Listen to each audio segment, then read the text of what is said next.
to the 6th annual Blue Friday. We're in our 4 p.m. hour. We're getting through the day. It's been awesome so far. Yes. I stopped at that statement. If you haven't already, smash that like button, subscribe to the channel, hit that notification bell. Helps us out tremendously. And if you guys want to get all the information about today, you can head over to waterboxaquariums.com. Yep. So big day of sales, save up to $3,000 with the Blue Friday sales going on. And in this stream, just like all the past ones, we have 3 $500 gift cards we are giving away. Enter in on the webpage where the schedule is.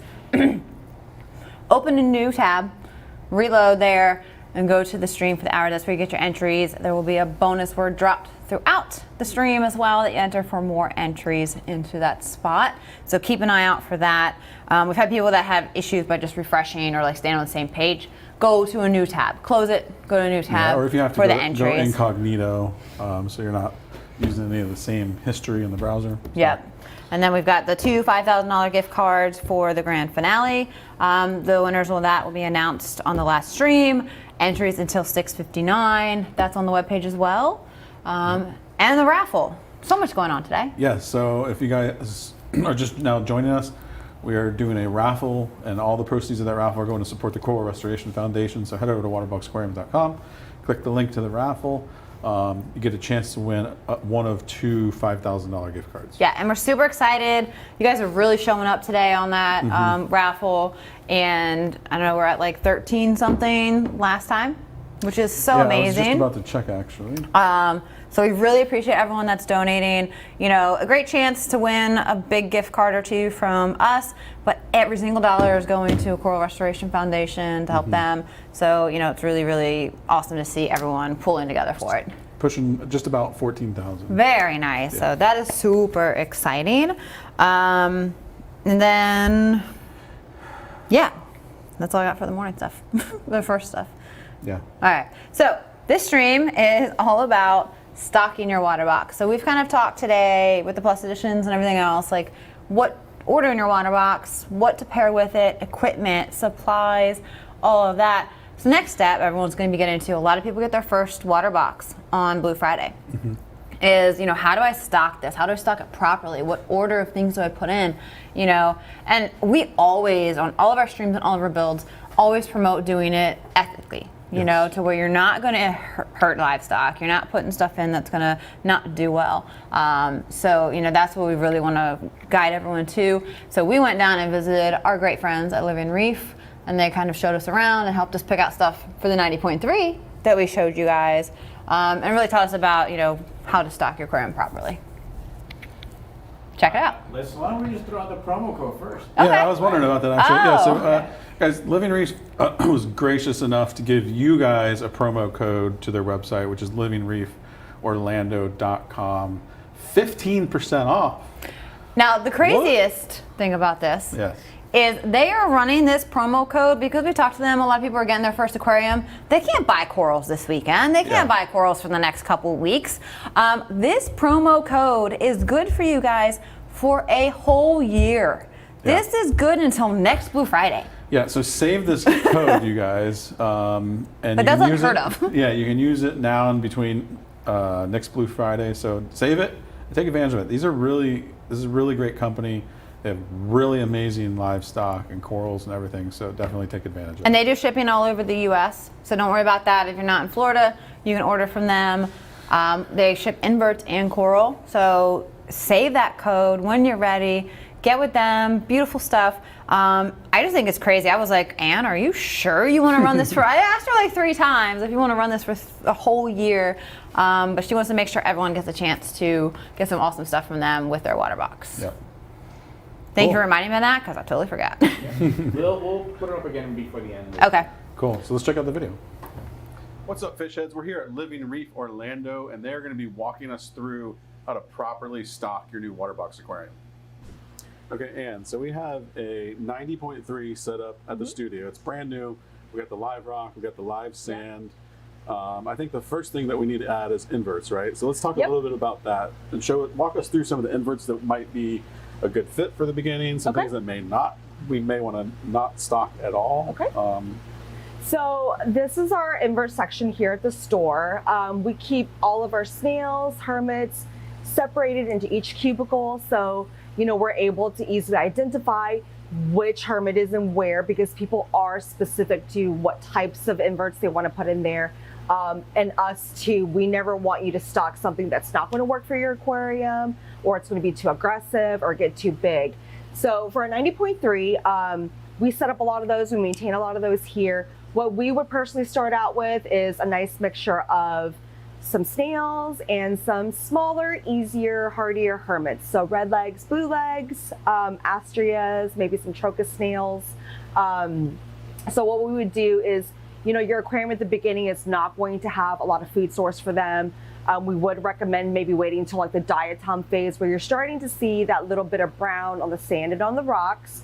And for the 90.3, we would probably start out with a dozen snails, a dozen hermits. So we would do a nice mix of maybe 6 red legs, 6 blue legs, 6 astrias, and 6 trocus.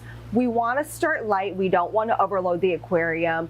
There's not going to be a lot for them to eat, so we don't want them to starve, possibly die, create an ammonia spike in your tank.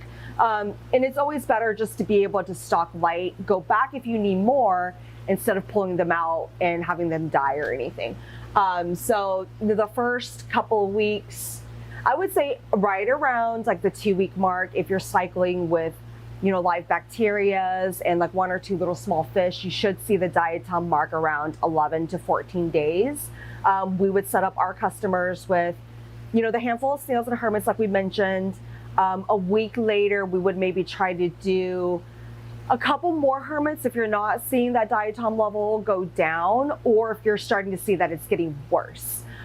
We also do have some bigger sized hermits that we could recommend, like white claws, scarlet hermits, and then we also have amazing sand cleaners as well. So queen conchs, fighting conchs, those are going to be really good for the beginning stages.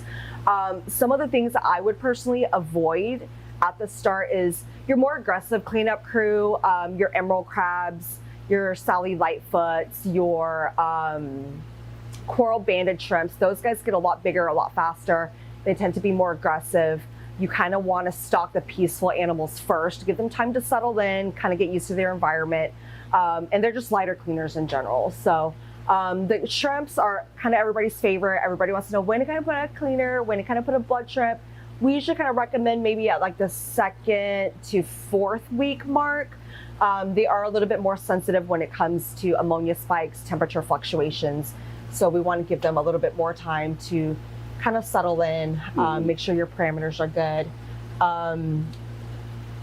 Like I mentioned, the emerald crabs, maybe hold off on those until you get a little bit more bubble algae or hair algae issues, which God forbid you have to deal with any of that, but you probably will run into at some point. So emeralds, wait on urchins. Like I said, the coral bandeds, those we kind of want to wait, you know, till the later phase of your aquarium. How about the cleaner shrimp? The cleaner shrimps, The popular one. we stock them pretty early, not like the first week or two, but maybe like the 3rd week. Kind of just when you kind of get a hold of like your temperature fluctuations, making sure your pH and your ammonia spikes not going to happen. Awesome. Okay, and let's talk about some specialty inverts that people may or may not even want to add to their tank, like sand sifting stars or sea hares. Yeah. What's some advice around those? So there's definitely, you know, as we mentioned earlier, Rich, there are some animals that just aren't going to be compatible with either the style of aquarium you have, the size of the aquarium you have, or even just that you don't want it in your tank in general. So the first thing I think of is sea hares. You know, they do have a toxicity to them. They could, you know, really do some damage to your aquariums if they die or if they get stressed out. Those guys specifically will only eat hair algae. So if you're having a hair algae problem, you know, by all means, pick one up from your local fish store. A lot of these places, you know, they'll ask you to return the sea hair once you run out. So it's not like you feel stressed on having to keep this animal alive in your aquarium. We do that. It's like, hey, take this. When you run out of that hair algae, some people keep them, they just feed them seaweed. But if you just don't want to have to worry about it, you know, bring them back, we'll give you credit for them. So sea hares are definitely one of those. You just want to be careful. Sometimes they're cute. You may want to put them in your tank, but they are very specific in their diet. So we wouldn't want you to, buy something irresponsibly when it comes to that. Arrow crabs. So arrow crabs are the spider-looking ones. The one they kind of creep me out a little bit. They creep me out too. I hate bagging them, but they're great for bristleworm extraction. Interesting. We've seen some tear some apart and make a snack out of them. So if you have a bristleworm infestation, those guys are great, but they're opportunistic feeders as well. So if you don't have any issues, that's not something that I would recommend. Just buy it and put it in your tank.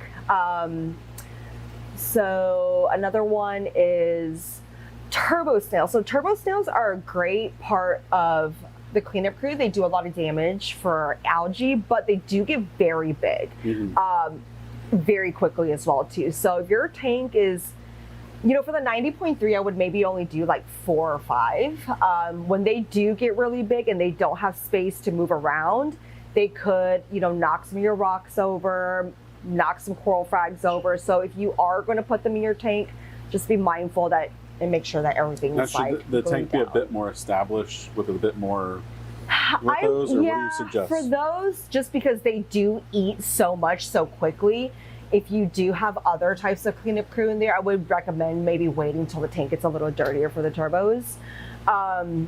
Same with the sand stars. So the sand stars, I personally love them. I have one in my tank, but I do have the 110.4. The sand stars is not something we're going to put it in right away either. They do need a very diverse sand bed. They don't just feed on one specific thing. They need that detritus, they need that bacteria and the sand bed to do well, or they will start losing their limbs. If you want something for your sand bed, the first couple of weeks, the smaller conchs and serious snails are a great option, but the sand stars, we definitely do recommend waiting for, I would say, like, 4 to 6 weeks, and it's not something you would want to do in a small tank. So I would say 40 gallons or under, just avoid it altogether. Get a conch, get a couple of serious snails. But if it's, like the 90.3, we would probably put like 2 of them in there, 2 or 3. Excellent. All right, so we got Alex showing us the rope with the fish. Hey, guys. So, all right, so we covered inverts. We've got our snails in there, our hermits. They've been cleaning everything up. Yep. Tank is stable. Now it's time for some fish. Yeah. What is, I feel like everyone says clownfish is probably your first starter fish, but where would you guide somebody as their first fish to grab in there? You're right. It probably is one of the better starter fish. And I think this is everybody's favorite thing to do, add their first fish. It kind of depends on how you've been cycling the aquarium, I guess, in terms of what you're going to add. But regardless, even if you're cycling with the fish and turbo start or some type of live bacteria, we would still recommend picking something small and something easy. So clownfish, like you were saying, are great. They're mostly aquaculture, like all the ones we sell are aquaculture. They're going to be super hardy. They're used to aquarium life. They'll be able to take whatever you're going to kind of throw at them at the beginning if the tank isn't perfect. Little stuff like cardinals, maybe some firefish. Generally, we try to stay away from, damsels and stuff like that. People are lured to them because they're small and they're not expensive. But then you throw them in a tank like a 90.3 and, 3 months later, they're super aggressive and it's a little harder to get them out of there if you don't want them. But that's generally what we're gonna go to with the first fish, some clowns, some cardinals, anything easy, maybe a little royal grandma, something like that. You want just the smaller, hardier stuff to Correct. start. So say for our 90.3, how many fish would you suggest that we can go ahead and add for our first round if we stay with the smaller, hardy stuff? So normally I would just say 2, if you're doing a pair of clowns, add those clowns and then give it a week and see what the tank does. After that, if everything's good after another week or week and a half, you can start adding a couple more small fish. And generally, we're usually telling people to give it at least about 45 days before they're trying anything that's a little bit more sensitive, like 45 days to 2 months, Okay. The main goal is make sure, basically the water's staying stable, we're not spiking, you got a handle on your maintenance, that kind of stuff. Right. What would you consider to be that next step type of fish, like wrasses maybe? So wrasses are a good one. Remember, you gotta have a lid. Wrasses do tend to jump. Another good fish is if you want to do utilitarian fish. If you're already having, let's say, maybe some diatoms on the sand bed, things like that, you can do a goby. You can do some wrasses. You can do a lot of the kind of fish that don't serve a purpose, but ornamental fish, smaller fish, like, you know, your angels, Okay. like your smaller angels, Yeah. flame angels, stuff like that will be good in a 90.3. And, you know, any of the little fish are good the second round too. You know, your gobies, like I said, you know, if you want to do maybe some little antheas, like some of the smaller ones, at about 2 months, you should be okay if you can feed the tank, and the tank should be stable to do some of those fish already. Okay. Yeah, because like antheas are heavier feeding. They're heavier feeding, yeah. So, okay, perfect. And I know everyone wants a tank. Yeah. Now, 90.3 is kind of on that borderline of Yeah. what we should put in there. As far as what would you, if someone comes in there and is like, look, I've got to have some kind of tank Yeah, in yeah, here, what would you direct them towards? So it's right on the edge, right? Like normally, No one yell at him, yeah, okay? normally we tell people to go 4 feet or bigger if they really want to do tanks. And Yeah. even at a 4-foot tank, like the 110 or a 150, we're talking maybe 2 tanks, 3 tanks at most. And not the big blue And not the hippos, big not the guys, big no, ones. like not any nasos or nothing like that. So we would stick to the smaller ones. In a 90.3, if you really want to get away with one, which you can, something smaller, a small bristle tooth, a little Tomini, a little, you know, blue eye cold tang. Yellow eye colds are hard to get now.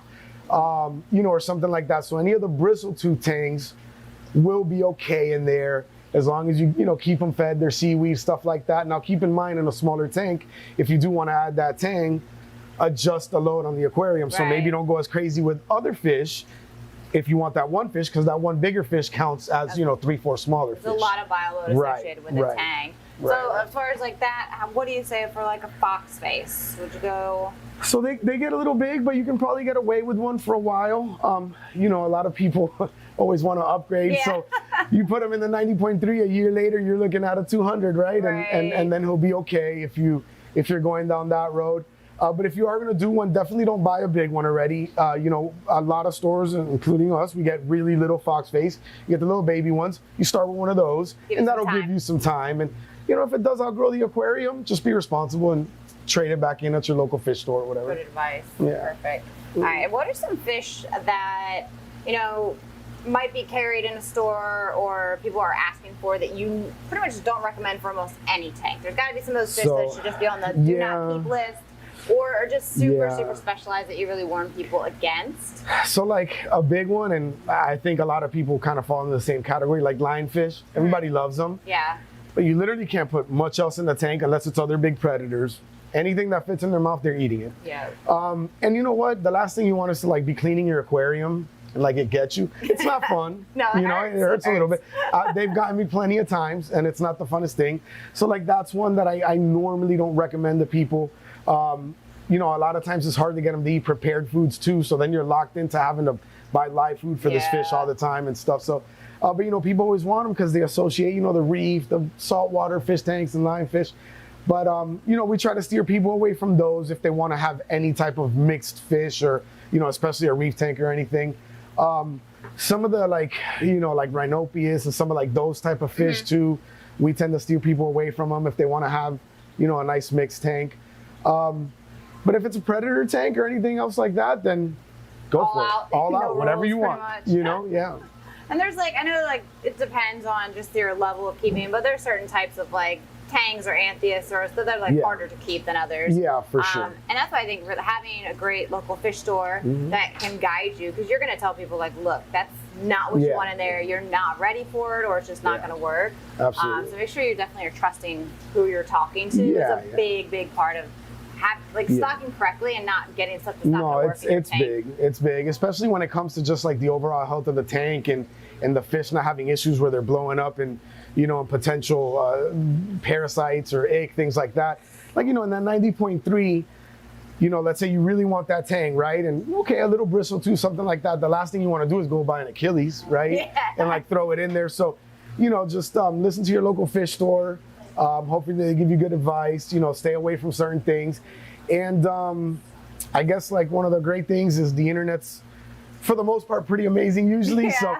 do a little research on your own too, maybe before you walk into that store, because sometimes that store might just want to make a sale that day. And And I think in this hobby, it is up to us as the hobbyist sometimes, and the owner of the aquarium coming in educated sometimes too, you know? Brought up a good point though, is like, what should people look for when they come to pick a fish? You know, as far as like physically eating, like what should they keep an eye out for, be warned against? So the first thing you always want to do, it's like, and when you're new, you don't know this, but the first thing you always want to do if you're going to buy a fish, ask them to feed the fish. A fish that's not eating, it's not something's wrong, right? Like either the fish is sick, or the fish, you know, it's shipped in and unfortunately didn't do that great in transit, things like that. So just asking your fish store to feed the fish is a big deal. In terms of how the fish looks, you know, you don't want a skinny fish. If the fish is really skinny, pinched belly, stuff like that, he's probably not doing that great. He's probably not eating. Yeah. And then obviously you want to look for parasites. You know, a fish that is covered in ick, obviously is not a fish you want, and that's very easy to see. You're going to see that kind of like, you know, sugar coating on them. You know, if the fish has torn fins, if the fish has any visible wounds, bacteria infections, all that type of stuff. You know, it's not to say that you might not see a fish that has a little nick on it from, you know, from the bag or something, and it's going to be or it's with another fish, and it's going to be perfectly fine. But still, make sure that fish is eating. Ask what happened, things like that.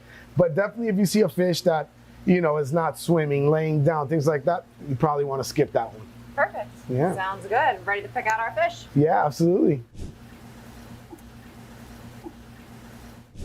So I think the thing people most want to know about and can't wait for when their tank is getting ready and established, corals. Personally, my favorite part, so I'm super excited. All right, so we've got our inverts, we've got some of our fish going, everything's stabilizing, we're testing our water. Parameters are good, we're keeping an eye on the alkalinity, calcium, mag. Where do we start? So corals are going to have your general three, right? Your softies, so your zoanthids, mushrooms, kenya trees, toadstool leathers. Then you're going to have your LPS, so your phobias, chalices, acans, your large polyp stonies, and then we're going to have our SPS, so montes, acroporas, the branchy stuff, Bacillopora, Stylopora, stuff like that. So we're definitely going to recommend starting with the easiest, which is going to be soft corals. They are not going to require as high of a level as alkalinity, calcium as far as consumption goes, and they're going to be able to tolerate, you know, a little bit of higher nitrates, higher phosphates. They kind of tend to do a little better. So when the aquarium is new and you're not establishing that super high bioload yet to where you're processing and breaking down the nitrates or phosphates as fast as you would want to, we would definitely recommend starting out with like zoanthids, rhodactis mushrooms, ricordias, stuff like that. Okay, so softy corals, they're going to be easier. And if anyone doesn't kind of know the categories, like they don't have any skeletons, so they're purely flesh, they're soft. They're going to grow along the rock or up themselves, but they have no stone, which is why that calcium and alkaline uptake is not that much. And these guys are going to grow faster? So it kind of depends. So like, you know, if your nutrient levels are available, the soft corals do prefer dirtier waters. So they're going to want a little bit higher nitrates, a little bit higher phosphates, which generally happens at the beginning because you have all these new fish, you're excited, you're feeding them multiple times a day. So if they have the nutrients available, they'll definitely grow a little bit faster than some of, you know, your LPS or your SPS. For sure. What is your favorite soft coral? Oh, you're putting me on the spot. I love zoanthids. I love zoanthids. They come in so many different colors. There's so many different patterns. Every time you think you've seen them all, they come out with a new coloration, and you're just like, I have to have it. It's like collecting Pokemon cards. Perfect. Okay, so for Salem 90.3, we're ready to add our first group of coral. Like, what kind of variety should we add? Like, would you say, like, here's your starter pack to go? Like, how many corals can, is it like fish where you need to be like, okay, only two fish right now? Or can we go with more coral because there's not as much bioload associated? So that's actually a super good question. We touch base on that almost daily here at the store. The corals are not going to have bioload, as in, like, they're going to poo, create waste. Technically, they do create waste, but they're not going to cause like ammonia spikes or anything like that. But we do ask that you stock responsibly, even with the corals, just because they do require nutrients. They do require feedings. You know, it's not you just throw them in the tank and you don't have to worry about feeding them. If you want them to grow, they do require coral foods, amino acids, any nutrients, whether it's you physically adding it in there with like a supplement or fish poop or waste or lighting.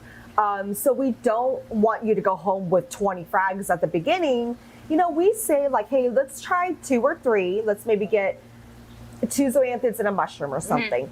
You know, we're going to recommend you put them in, you know, lower flow, lower light, depending on whatever species it is that you get. And let's see how they do for a week or 2. With that being said too, like once we get into, you know, like the LPS where they're starting to consume calcium and alkalinity, you don't want to do too much at once if you're not able to get a hold of like the testing and stuff like that. So so I'm adding my first couple. We're going to take home like 3 soft corals. They're doing good in a week. Come back like once a week and kind of grow upon that. Yeah, we usually we think a week is a good indicator. By then, the coral's been in your tank long enough that if it's not going to do well, you'll see signs where it's like not as puffy or like, you know, the polyps are shriveled or like the skirt's not open or something. Okay, perfect. So, all right, so we got to start with the softies. You got to be patient with it. Once you've been doing softies for a couple weeks, everything's doing well, we can move over to LPS? Yeah. Okay. So usually we recommend corals at about 4 to 5 weeks, you know, kind of just depending on like, again, everybody's tank cycles differently. Some people are cramming fish in the first couple of weeks and their parameters are out of whack and then the corals don't do well. Right. If you're responsible and, you know, you're stocking it light, you're feeding it light, you're testing your water, you know, we usually recommend like, hey, 4 weeks, let's try a couple of corals. We'll do like the zoas and the mushrooms. And then after about 2 or 3 weeks, then we'll move on to LPS. And again, it's like 2 or 3 at a time.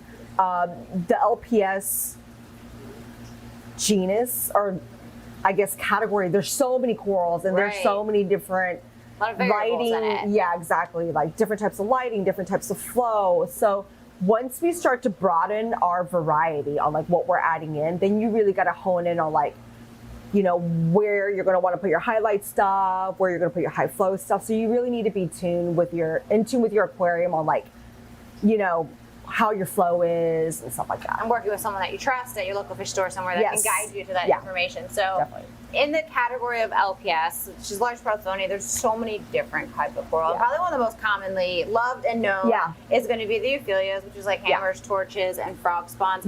If you're starting LPS, are those good ones to start with, or should you go with a different type of LPS to start? Like I know, like if you had to kind of like stepstone the different type of LPS, where would you guide people? So it's so hard because the euphyllia is always everybody's favorite. And it's so hard to fight them off because they're like, I want movement in my tank. So if you are going to start with LPS, I definitely recommend let's try a hammer. You know, the hammers come in so many different colors. Like we have golds, greens, yellows, oranges, holograms, prisms. So let's try a hammer or 2. If that does good, you know, we'll try a frog spawn maybe a week later. And then let's move up to the torches. Okay, so torches are the more delicate, more sensitive. But as far as LPS goes, you know, Favias are generally really hardy. Acans are generally really hardy. Some of the encrusters, like the Latastrias and stuff like that, are generally really hardy. So, you know, that's kind of like Cyphastrias. That's kind of what I would guide my customer to first. It's like, let's try, you know, some Cyphastrias. Maybe a little acan garden or something, but everybody wants to euphyllias. So LPS, since they have a skeleton base, they're going to take up more calcium and more alkalinity. So, like testing wise, like when people are starting to add these, like how often are you telling people to test and dose? Like, so we test here in our store 4 times a week. So we do Monday, Wednesday, Fridays, and Saturdays. Nice. Obviously, we have a ton of tanks, a ton of coral, so our consumption fluctuates a lot. If you're at home and it's your first, you know, couple of months, I guess, into the aquarium, and you're still new to the coral game, but you want to be successful, you want to add all these different colors, I would still recommend testing at least once a week, if not twice a week. You know, the more you can test, the better. You know, in the first couple of months, you're not going to have to worry about the alkalinity and the calcium consumption being as quick as if, you know, your tank was 6 months old and you had a lot more frags in it. But the more you add, the quicker that is going to get used up, and we want to be able to replenish those elements if they are getting used The up. regular testing is going to give you help you understand your aquarium better Yeah. too, and kind of be able to gauge. So as it matures, you know, instead of later being like, oh, I haven't really tested, I don't understand any of it. While you don't have a ton of stuff in there. Yeah, exactly. Okay, so I think LPS is probably one of those that you could probably spend a very long time stocking your aquarium with because there's so much variety. Yeah. But some people are going to get that itch to go to SPS. Yeah. It's not for everybody. Yeah. It's not the easiest. What would you recommend people? It's how long should you be doing this? Yeah. What kind of stuff should you have in your aquarium and be ready for if you're going to dive into SPS? Yeah. So with SPS, you know, when I would say when the common hobbyist, I guess that's just starting out, when you think SPS, you think of acroporas, montiporas. There are some SPS that are a little easier, like your Pasiliporas, your Stylos, your Acroporas, some of the encrusters, like the encrusting Stylosinellias, that are a little bit easier. They are just so much more sensitive. And the reason being is because they are almost all calcium carbonate. Yeah. They don't have that fleshy tissue. It is all a skeletal structure. So they're using up a lot more calcium, a lot more alkalinity to grow and to build that skeletal structure. So if your parameters are swinging up and down, they're going to stress out. They're not going to be able to absorb those nutrients and grow and settle in. And unfortunately, SPS is just one of those corals where when they're stressed out, it's not like, oh, a polyp sinks in. It's like they turn brown and die, or they just don't look good. It's gone. Yeah, you're like, well, it was there yesterday, now it's not. And they're a lot more delicate to the nitrates and the phosphates as well. So some people, it's so different. People who've been in it a while and they want that challenge and they're like, I'm going to make this happen. Yeah. You know, they'll step up and they'll test, because it's not even just calcium, alkalinity, nitrates, and phosphates. It's iodine, strontium, potassium. It's making sure the PAR levels are correct, that flow's dialed in perfectly, making sure there's not a fish that's going to eat it or, something like that. Things. Yeah. It's just a lot more delicate, but it's so rewarding once, you really have to work for it to You see do, it grow, to you keep do. the color and stuff. You're working for it. So Yeah. some of the easier SPS, if there was someone who's just kind of this wanting is to their put first their tank, foot in, and yeah. they've gone through softies and LPS and things are going well. About what point do you think usually you see them kind of jump over to some of the easier I would SPS? say about 6 months. Okay. 5 to 6 months is generally when, people have kind of seen a little bit more and, they're like, hey, I want... So what goes hand in hand with the SPS is they're always what goes on top of your tank. Yeah. And the middle and bottom's full. Yes, the middle bottom's full, and now the top is empty. They're like, I want something that looks branchy. What can I put up here? And so at that point, we'd be like, hey, you've never tried SPS before, but if you want to dive in, let's try a little bird's nest or a Pasillipora. They're super hardy. They're a good indicator. Hey, if this does well, then maybe we can try something, a little hardier, aquacultured Acropora. And that's a really big deal too. A lot of the acros that the people like that because they give that bushy or tabled look. If you're not getting them aquacultured, they're just so much more sensitive and they're not going to stay colored up. They're not going to grow well, and people get frustrated and they give up on them. Definitely with SPS, go with aquaculture. It's going to be so much better, even though they're going to be a little bit smaller pieces. And again, find that wild colony. Yeah. It's not going to do well. It's going to change color. Yeah. I have a lot more issues with it. Yeah. So, what's your favorite SPS?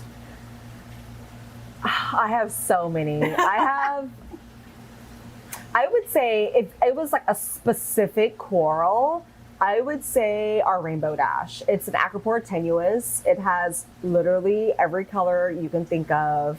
The base is a bright green. The coral lights are pink. The polyps are a complete rainbow color. It's you look at it one way and it's one color. Oh, you look at it another way and it's another color. It's and magical. Something you guys have developed here? Yep. Yeah, Right. we originally got it as a small frag. We bought it from somebody as a little. We saw it and we were like, hey, this has potential. We bought it maybe, I would say 7 or 8 years ago. Whoa. We've been growing it ever since. Awesome. All right, so we got to start with some soft corals for the 90.3 at the studio. All right, guys, we've picked out the goods. We're ready to go stock the 90.3.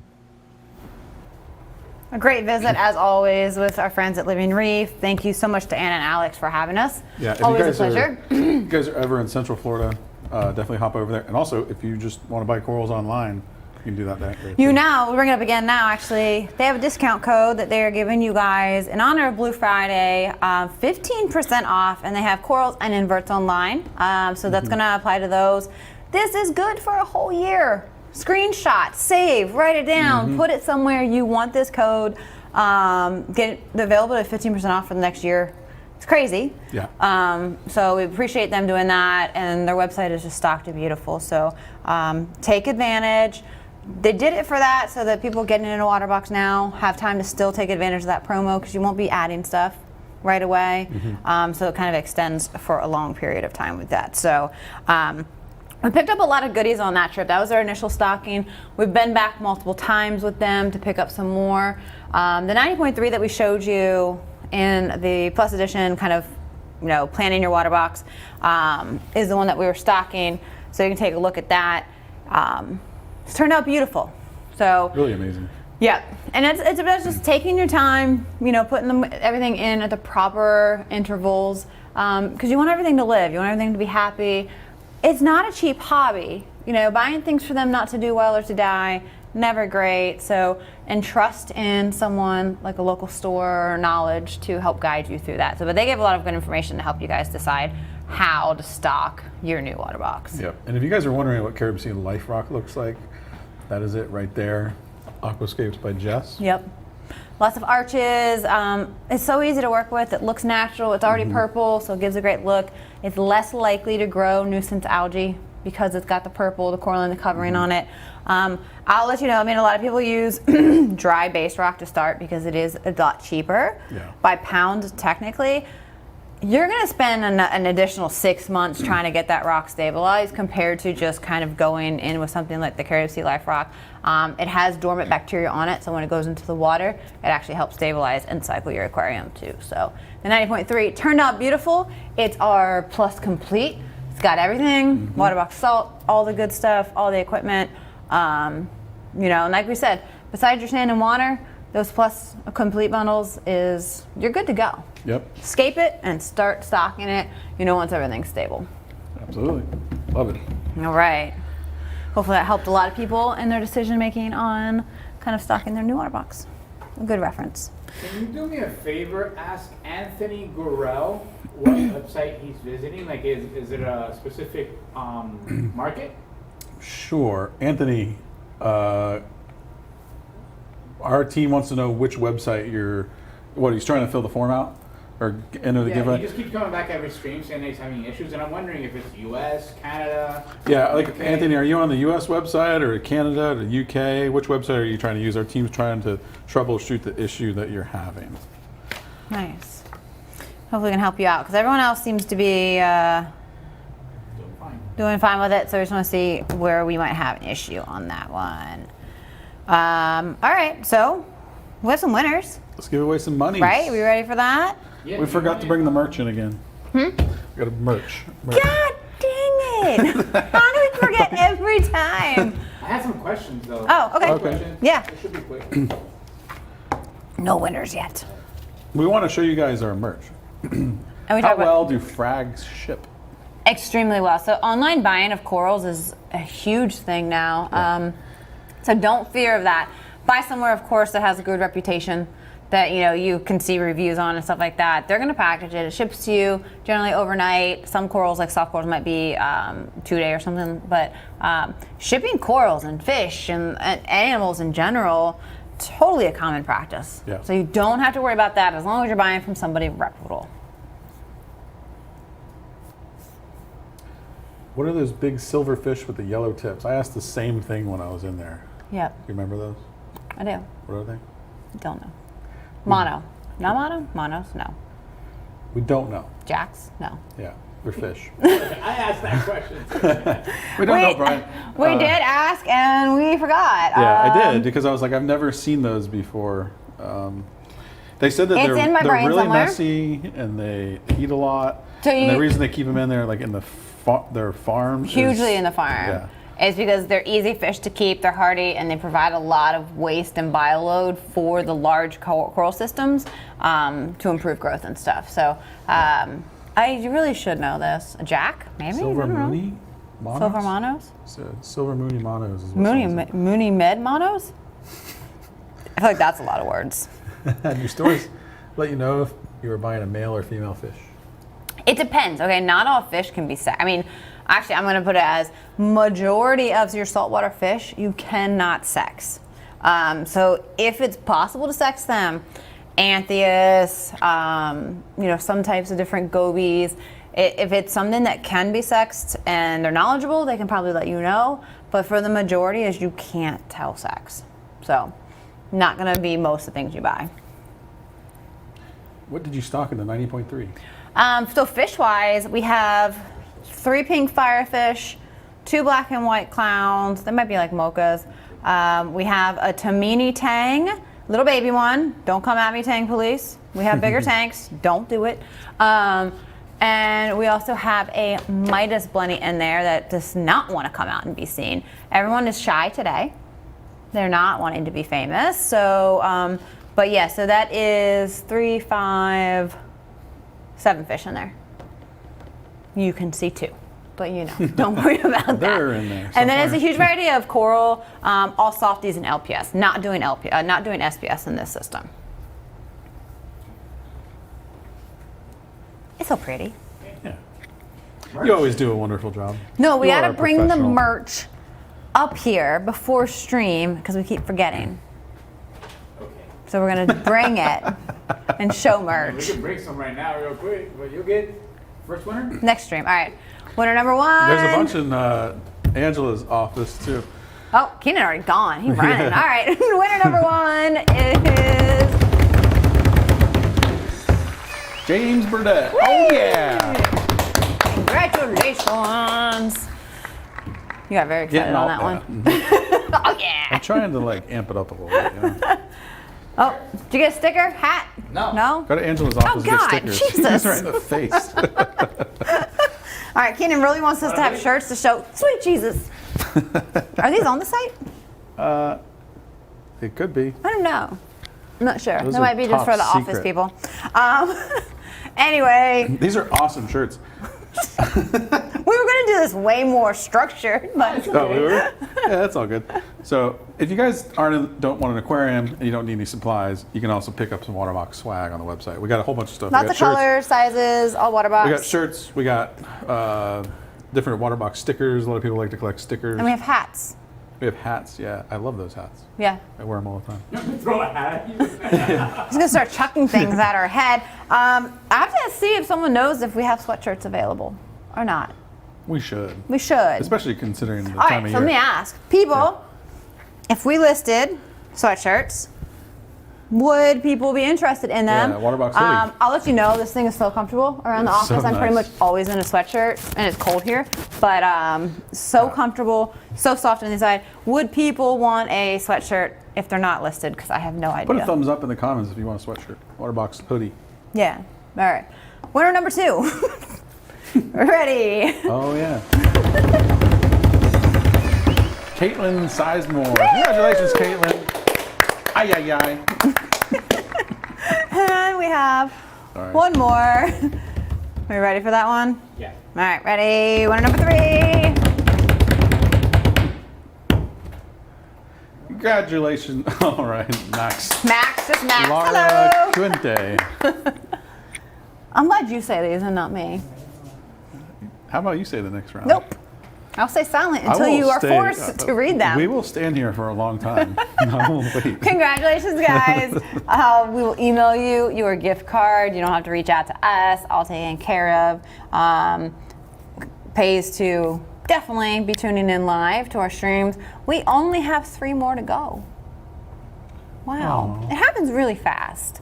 Hopefully the day's flying by for you guys too. We are back at 5, so in about 16 minutes we return with our first owner highlight, and this is one we have Ian with his SPS system and no water changes. This is a really, really good one, so make sure you join us in a little bit.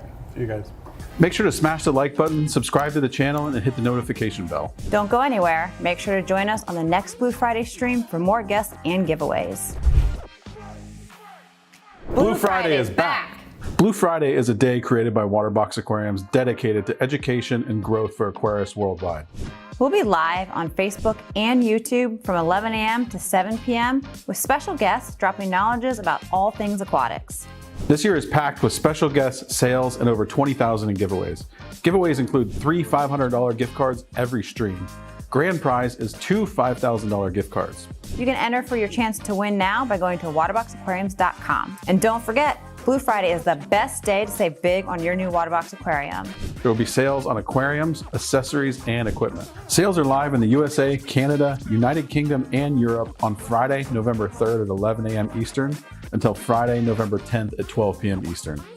Waterbox is committed to doing our part in protecting and restoring the world's oceans, reefs, and waterways. So to keep that promise, all proceeds of the Blue Friday 2023 raffle will be donated to the Coral Restoration Foundation. We're raffling off 2 Waterbox gift cards, each valued at $4,999 to benefit the Coral Restoration Foundation. To learn more about Blue Friday, visit waterboxaquariums.com.